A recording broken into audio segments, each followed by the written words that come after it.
21 सितंबर 2025 को साल का दूसरा और आखिरी सूर्य ग्रहण लगने जा रहा।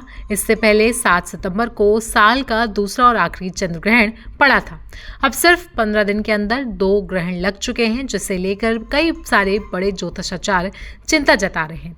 उनका मानना है कि ये एक दुर्लभ घटना है और इसे अशुभ संकेत माना जा रहा है।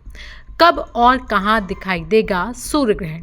ये सूर्य ग्रहण भारतीय समय अनुसार रात 11 बजे शुरू होगा और 22 सितंबर की रात करीब 3:23 पर खत्म होगा। यानी कि इसकी कुल अवधि 4 घंटे 23 मिनट की रहेगी। लेकिन भारत में ये ग्रहण दिखाई नहीं देगा और इसी वजह से यहाँ सूतक काल भी मान नहीं होगा।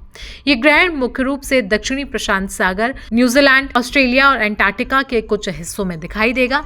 अब ज्योतिषाचार्यों की चेतावनी है कि ये ग्रहण बहुत ही अशुभ माना जा सकता है। प्राकृतिक आपदाओं का खतरा। ज्योतिषियों के अनुसार जब 15 दिन के अंदर 2 ग्रहण लगते हैं तो इसका असर सिर्फ खगोलीय नहीं होता, बल्कि प्रकृति से भी गहरा नाता होता है। भूकंप, बाढ़, भारी बारिश, भूस्खलन जैसी आपदाएं ज्यादा देखने को मिल सकती हैं। हाल ही में अफगानिस्तान, इंडोनेशिया और भारत के कई इलाकों में इसी तरीके की घटनाएं देखने को मिली हैं। चंद्रमा जल तत्व का प्रतिनिधित्व करता है, इसलिए इसका असर समुद्र, बारिश और बाढ़ जैसी घटनाओं पर भी पड़ता है। बड़ी दुर्घटनाओं की आशंका।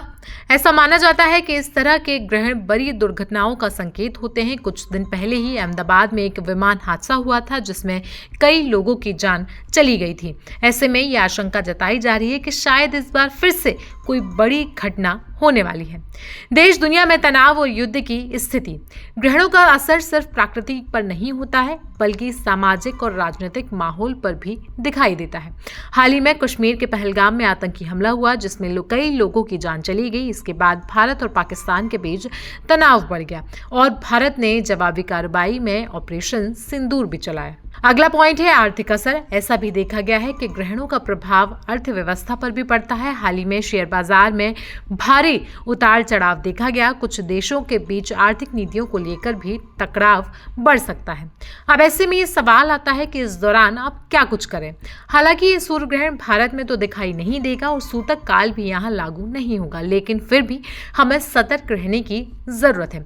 ज्योतिष की बातें आस्था और मान्यताओं पर आधारित होती हैं, जबकि वैज्ञानिक रूप से ग्रहण का एक सामान्य खगोलीय घटना है। डरने की जरूरत नहीं है, लेकिन सावधानी हमेशा फायदेमंद होती है।